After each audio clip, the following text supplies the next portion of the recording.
네, 국내에서도 원숭이 두창 확진자가 처음으로 확인됐습니다. 어제 독일에서 들어왔다고 하는데요. 정부는 원숭이 두창 관련 감염병 위기 경보를 1단계인 관심에서 2단계인 주의로 올렸습니다. 임종윤 기자와 자세히 알아봅니다. 결국 국내에서도 원숭이 두창 확진자가 나왔군요. 그렇습니다. 독일에서 들어왔다고 해서 헷갈릴 수도 있을 것 같은데 우리나라 사람? 네, 그렇습니다. 내국인이고요. 어제 밤 늦게 이제 2명의 의심자가 발생을 했다고 알려져서 오늘 오전 중에 이제 2명의 의심자, 한 명은 외국인이고 한 명은 이제 지금 말씀드린 내국인 두 사람이 의심자였고 그 두 사람이 이제 PCR 검사를 통해서 이제 오늘 오후에 최종 확진자 중에 그 중에 한 사람이 내국인이 이제 확진이 된 겁니다. 네.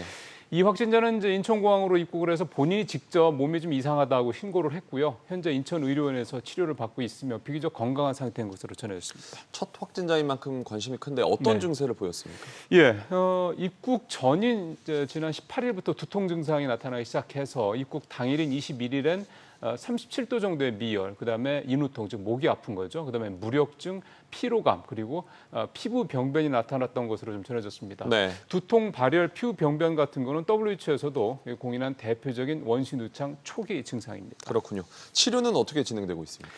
지금 전 세계에 원숭이 두창을 위한 전용 치료제는 아직 개발된 건 없습니다. 네. 일단 항바이러스제가 기본적인 치료제인데요. 정부는 현재 이 확진자에 대해서 국내에 확보되어 있는 항바이러스제를 가지고 치료를 시작할 예정이라고 밝혔습니다. 원숭이 두창 치료제로 이제 공식 허가를 받은 항바이러스제인 테코비리마트가 다음 달에 한 500몇 문 정도가 들어올 것 같은데요. 일단 이게 아무래도 전반적인 치료제 중에 하나가 될 것 같습니다. 네. 의심 환자는 앞서 말씀하신 대로 2명이었고 그중에 1명이 확진이 네. 된 거죠. 그렇다면 나머지 1명은 어떻게 됐습니까? 앞서 말씀드린 대로 오늘 이제 PCR 검사를 받았고요. 그 외국인 한 명, 그 의심자 외국인 한 명은 해보니까 수두로 판명이 됐습니다. 그러니까 네. 이제 원숭이두창 확진자가 아닌 걸로 확인이 된 거였죠.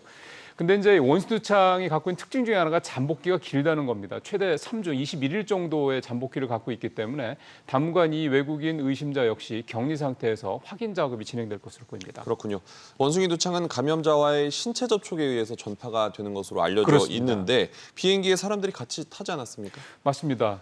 그래서 정부도 일단 확진자와 관련돼서 같은 비행기에 동승했던 승객들에 대해서 이제 그 감시를 하겠다라고 얘기를 좀 하고 있는데요. 네. 이게 능동 감시라는 표현이 좀 오랜만에 저도 쓰는데 상태를 지속적으로 면밀하게 살펴보는 이 능동 감시를 일단 동승객들에 대해서 하기로 했고요.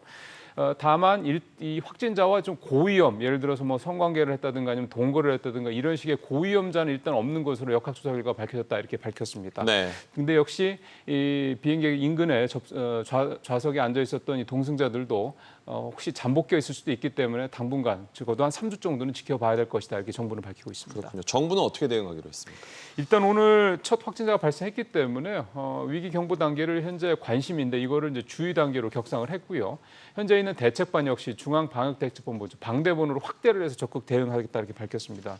또 오늘 오전에 윤석열 대통령이 백신과 항바이러스제 도입을 서둘러라 이렇게 또 지시를 했기 때문에 이 부분도 적극적으로 좀 최대한 앞당기겠다 이렇게 오늘 발표를 했습니다. 그렇군요. 임종윤 기자였습니다.